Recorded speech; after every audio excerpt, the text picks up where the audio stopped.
What is going on, guys? Welcome back to another Brave Pixius video. Thalius Gaming here. Today we're gonna be taking a look at which units are better pick for the Player Boys ticket MB exchange ticket. Finally, after a few days and after farming and getting login bonus and whatever, we can get enough Replica Lapis, which is a resource we can use to exchange for an MB specific unit ticket, which is gonna allow us to select a specific unit, obviously. And my intention here is to show you like which are like the most like I'm not gonna call them like the best units, but obviously on the batch there's like better units than the others. So at the end of the day, it's gonna be all up to you which one you're gonna be choosing. But I think it's like okay for newer players, like casual players or whatever, to get a better idea of which unit will be better for you or your box, because at the end of the day it all's gonna be like depending on your box, right? So let me just bring you right here to the wiki so that I can show you which are for me the best units that you can pick up with this special MB select ticket. My first option is gonna be like Master Machinist Abigail. Abigail is a magical tank, supporter, and a debuffer as well. So right here, right up the batch, you can see that you're gonna be having versatility with this unit, right? Number one, you're gonna get a magical tank. We all need tanks. Number two, you're gonna get a supporter, and number three, you're gonna get a breaker. Just for those three functions, I think Abigail is just plain and simple a very good pick.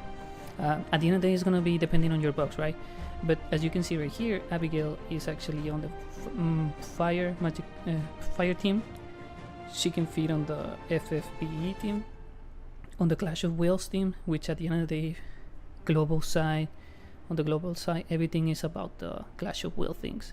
She belongs to the Clash of Wheels support as well as the Clash of Wheels fire, which means she's gonna feed on Fleerinet Eterain team. She's gonna feed on the Clash of Wheels team, which is led by either Rick, Roca, Helena, pretty much the new Ayabrea. There's a lot of units that already like are leading this category, which is fine. And Clash of Wheels support, we now have Tybus. He's the leader of the Clash of Wheels support, so you can put her there. And real quick, so she's a magical tank, right? And she has a lot of element resistance and a lot of immunities. As you can see right here, she's resistant to fire. She has a 40% pretty much baseline for every single type, and 75 for fire and for light, which is great. And she is immune to sleep, immune to paralyze, confusion, and petrification. This is an addition to the unit, because you're gonna get a magical tank who's supporting and debuffing, and also she has a few elements to resist and immunity, so that's good. On her kit, like we already pretty much like already know her, but if you're a new player, a casual player, and you don't know her, she has very good like utility for you outside of Clash of Wheels and inside of Clash of Wheels. Clash of Wheels being the top game content of the global side of the game. And yeah, she can imbue you, she can remove all the buffs from an enemy, which is a perfect spell. She can get she does light damage, fire damage. What else? She has the anti-magic mechanism. This is a very great like ability. She can decrease magic and spirit, which is basically a break, so to speak. That's her debuffer side. The Omni cover, she has all the removing buffs and things to the allies. Another perfect dispel, or dispel if you want to call it that way. And her Magnus is actually really good. She increases the defense and spirit by 400% for 5 turns to all allies. So a lot of defense, a lot of spirit. Really good. We have with this Magnus we can get a resistance to the break of attack, defense, magic, and spirit. stop, and charm. So it's if you're asking me, like, I think Abigail is like a really good choice. I'm gonna part this like real quick and just tell you right up the bat that I'm gonna be like choosing between the units I'm showing you right now. It's utility wise, they have utility for you. It's in this case a tank. She has Bubble, she has Kurega, Protecga, Shelga, and in Firaga she can imbue you with fire, which is always good. So this is Abigail, magical tank, buffer, supporter, and debuffer, right? Then we have Ruin Explorer Nora. Nora, it's a magic, it's a mage. She belongs to the Lightning category, FFBE as well, Clash of Wheels, and Clash of Wheels Lightning. I think the leader for Clash of Wheels Lightning is Lightning, Wondrous Lightning. But I mean, you can easily place her on Clash of Wheels teams or in a Lightning team if you so chooses to. Now, Nora is one of those like units. There's gonna be like pure damage. She has some utility, but she's like pure damage to your team. If I will have to rank her out of the 3 options I'm gonna be showing you, I will place Nora like in the number 3 spot. Why? Because there's some more powerful damage dealers in the game currently, or that's debatable. Like, there's so many damage units on the game that there's not a special spot. That's not a special spot to be filling, you know. Like, if you don't have Nora, you probably have Genesis, or you probably have Ayabrea, or I don't know, maybe Rick, which is a really good damage dealer inside and outside of Clash of Wheels too. And anyway, she does have status alignment resistance. She is immune to blind, to paralyze, confusion, and petrification as well. She has a lot of resistance, and like I said, she's a damage dealer, magic damage dealer. Her abilities are nothing out of the ordinary. She's like really strong. She has Magnus. She goes physical, magical, physical and magical attack, elemental attack. She has a lot of utility for basically buffing yourself to do a lot of damage, right? Basically, she's kind of like a Genesis unit. But the thing is that she does have a leader skill. Abigail, on the other side, she doesn't have a leader skill, but Nora does have a leader skill, which is a minor leader skill, I would like to say. 300% to all Clash of Wheels allies. It is okay, but it's not like game breaking at all. So there's that. Yeah, nothing more to say there. She's just like damage dealer. You can you can use double-handed. You can double wield with her, and that's gonna increase the chain. That's why she goes high on the damage meter, right? But like I said before, like, you can easily replace her with Freedom in the Terrain, Genesis, and any other unit you can just imagine, right? But either way, for free, you can choose her if you don't have like a big damage dealer on your roster. Finally, I have Curse of Immunity Melissa. Melissa is it's a healer and a support, right? She's gonna be buffing your team, your party. Melissa, if I will have to rank the 3 of them, I would say Melissa is number 1, just because the utility she brings to the roster is really good. The only downside for her is that, for me, I believe she's like limited to dark elements, and you're gonna see why. And she doesn't have like a lot of variety on the categories. She's on dark, she's on FFBE, Clash of Wheels support, and dark. Pretty much the same thing as Nora. Not so many like versatility, but I mean, the main focus for this unit is like to use her inside of Clash of Wheels, right? So out of the three, she has the best utility that you are gonna be able to find.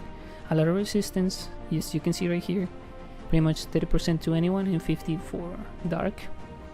She is immune to petrification, to paralyze, to sleep, and to silence. So that's good. Since she used magic and you're not gonna be silenced, it's good. These are the main abilities for her. Like the sheer immunity is awesome. You can cure all the status alignments for all allies. You can cure attack, defense, magic, and spirit breaks. You can increase your resistance to all the status alignments by 100%, and the list keeps going and going and on, right? So the magnets, you can add the dark element to physical attacks for 1 turn. You can absorb the dark damage for 1 turn. And right over here, it's gonna be like where you're gonna be like imbuing your party. I'm not a really big fan of the dark element, because I think dark it's just one of those categories that is pretty much like dead right now. In the future, it's not gonna be like that, because there's another good leader coming. He's already on the JP side of the game. He's one of the 8th anniversary units. But I'm not gonna spoil anything. You can see and watch any other of my videos where I go in depth about this unit. Yeah, that's pretty much like one of the best utilities for her. She can cure the what's it called, the zombie, and a lot of utility. To be honest, there's a lot of utility for her. But I mean, you can use Curaga, Darga, Full Life. Full Life is always great, right? And re-raise is one of the best like abilities ever for me. I think that's one of the best abilities ever in the game. So yeah, you're gonna be, if you choosing her, you're gonna be getting a very good unit, a very good healer, and a very good supporter for your party. A lot of alignment removal, a lot of resistance, and that's gonna be great. Just for the sake of getting a special mention, I'm gonna throw in here Paladin Sylvie. Paladin Sylvie is good, as well as Melissa. She's a healer and a buffer supporter for the team. She is really good. She's great, but I think she can be easily replaced by Melissa, right? It all depends on what teams are you gonna be running, because she belongs to the Lightning support, FFBE, Clash of Will Lightning, Clash of Will support, and War of the Vision. So if you are running any of these teams and you're not running Dark, I think Paladin Sylvie can be a little bit more like versatile on the category side, right? For her, there's not much to say. Pretty much the same alignment resistance as Melissa, -1, not a lot of elementals resistance. So you could say that she's like a worse version of Melissa for sure. But either way, I just wanted to throw it there like a special mention. Now the video is being too long. Let me just switch into the game so that I can show you right here. Right here you can see this is the party I'm just mainly running right now. I'm running a Tybas party. My second party is a Rebel and a Lightning. A light party. And yeah, so right here there's a lot of things I don't have. I'm running Esther as a tank. Probably not the best idea, I know, but I mean, it is what it is, right? So if you're wondering like how can I get this ticket, simple. Once you reach 10,000 Replica Lapis, you can exchange those for one of the tickets. You're gonna be surfing right here to the shop. You're gonna be going all the way to the exchange shop. Right here you can see all the exchange we have. Don't get confused with the 7th anniversary Lapis Replica exchange. You're gonna be scrolling down, and right over here is the Lapis Replica exchange player voice. Yeah, because of the what's it called, the current popular unit voting, we had this Replica Lapis. And for the Replica Lapis, we've been getting daily from the login bonus Replica Lapis, And once you reach to 10,000, you're gonna be able to pick one of these MB unit select tickets. I already picked mine right here, 10,000. And to exchange it, you're gonna go all the way down. Well, not the all the way down, but you're gonna come here, and right here you're gonna see this one, ticket exchange, MB unit select. And right here you're gonna see all the units that are available. As you can see, I have one ticket and I can exchange it for either one of these like units. New players, don't get confused. New players, don't get fooled. I know the game is all about like the units you really want, and don't blame me if you want to pick up Cloud, be my guest. But just like, it is my recommendation just to go for the meta units, because at the end of the day this game is like a meta game. The meta keeps changing, and who knows, maybe in the future Cloud is gonna get a perfect leader and he's gonna be like relevant again. I don't know. But if you're new to the game and you're wondering like, oh, I want Cloud because I like it, I like him, he's my favorite Final Fantasy unit, I mean, you can go for it, but I would recommend not to. There's a lot of units, right, but pretty much right close to the bottom line here. So over here, by the way, here's Sylvie, right here, Paladin Sylvie. If we keep scrolling down, we're gonna find the 3 best units I just mentioned for you right here. Okay, once again, let me just show you real quick how do I believe it's the ranking for this, right? Number 1, Curse of Immunity Melissa, healer, supporter. Number 2, Master Machinist Abigail, magical tank, supporter, debuffer. And number 3, Ruin Explorer Nora, magic damage dealer, right? We're good there? We're good? Good. As I was saying, it all depends on your roster and the team you're running. As you saw before, I'm running Esther as my tank. Now good, I need a better tank. So for me, it's a very easy decision. I'm gonna go all the way with Master Machinist Abigail. Why? Because I already have Paladin Sylvie. I don't need another healer. I can totally upgrade from Sylvie to Melissa. But I'm really in need of a good tank. So for me, it's gonna be Master Abigail, Master Machinist Abigail. I'm gonna exchange it. I'm gonna purchase this unit, and there you go. I have it. Right? Plain and simple. Free unit. Really, really great unit. And as simple as that. At the end of the day, it all depends on what you like. What unit do you need on your roster, on your box, on your team? So go for it. If you were to ask me, these are my top 3 units. So go for it. That's gonna be it for the video today. I hope you enjoy it. Don't forget to like, subscribe, share, whatever. And I'll be seeing you in the next one. See ya, guys.